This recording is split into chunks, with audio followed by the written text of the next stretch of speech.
Hi, it's Katja Hunter here from katjahunter.com. I want to give you 8 ways you can practice a creative mindset. So the number one is make mistakes.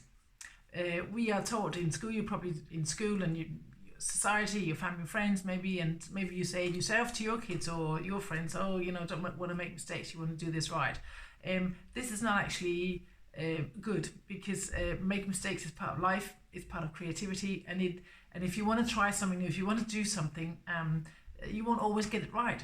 And there's nothing wrong with that. It's simply, a mistake is simply just a way of finding out a way not to do something. So how you can practice this sort of change and that shift, because that's something that you more than likely been fostered from when you were very young. So this is a mindset you're going to have to change.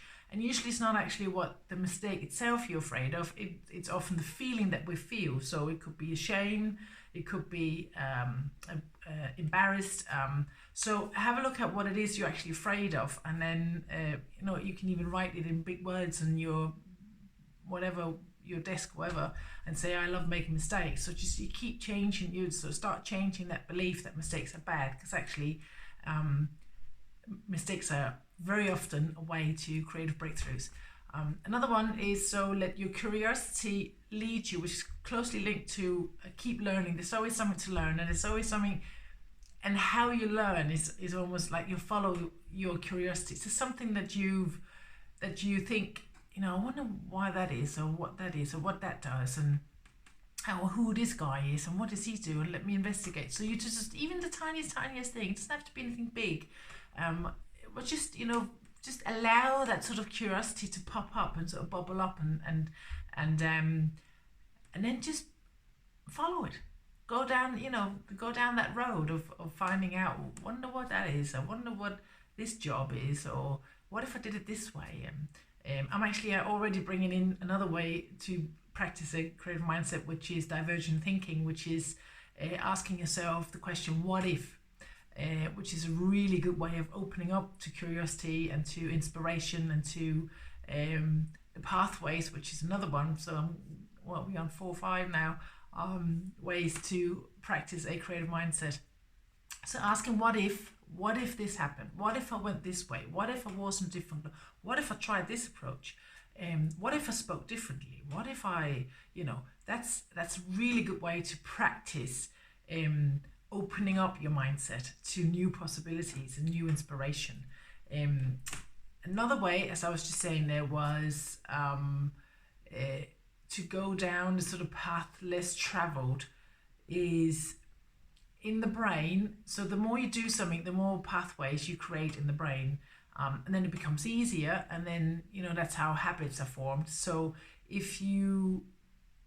when you feel resistant, it's because there isn't enough, you haven't done it enough times, and that's when you have to do it. So if something is a bit difficult, if something's a bit hard and you don't know how to do it and you resist it, try just take baby steps to go down that path, because eventually you will create new pathways in the brain, and you will see new connections and create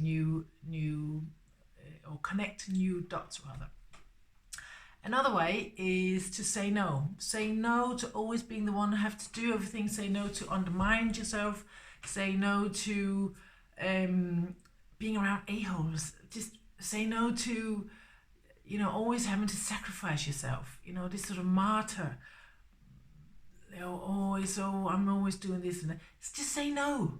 Say no to all the things that drains you and doesn't feed yourself and your creativity. Say no to rubbish and rubbish people and rubbish situations, and say yes to yourself and creativity. And then also, it's very important as well, I think, for a creative mindset is, and it also, again, this is biology, it relaxes the brain. So be silly, be quirky, be your quirky self. Be, sing and dance and make up funny stories, or funny rhymes and lyrics and so on. We do this all the time here. Everyone, we sing all the time about how pesty we are and how everyone smells, and we have smelly feet and all this, it's silly stuff. Be quirky, be crazy, be playful, because it relaxes the brain and it lightens you up, and it's good for you, and it's definitely a way of being less serious, of being less rigid in the way you think, and be more loose and be more silly and be more open for creativity and open for new people. And it expands your the energy that you bring, and also the energy that you bring back. So just a quick recap, because it was all blended into one. So let me see if I can just remember the 8 ways to practice being get a creative mindset. So you have make mistakes, let curiosity lead you, always learn, say no, go down the path less traveled, be scared. I forgot about to talk about that one. Be scared and do it anyway. Every human being on the planet is scared. It's biology. Your brain is made to look after you. Be scared, be afraid, but learn how to be in it and create anyway. So, and then ask, what if? Train divergent thinking. What if you did this? What if you did that? What if I looked at it that way? And then be silly. So those were 8. Be silly, quirky, weird, fantastically, wonderfully weird.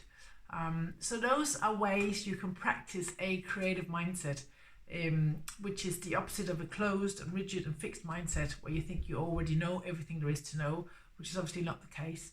So open yourself up, practice, just practice. No one's perfect. We're not going for perfection, never ever. No one is. So just play around, open yourself up, be curious. What if I did this? What if I wore skirts today instead of trousers? So, whatever, something.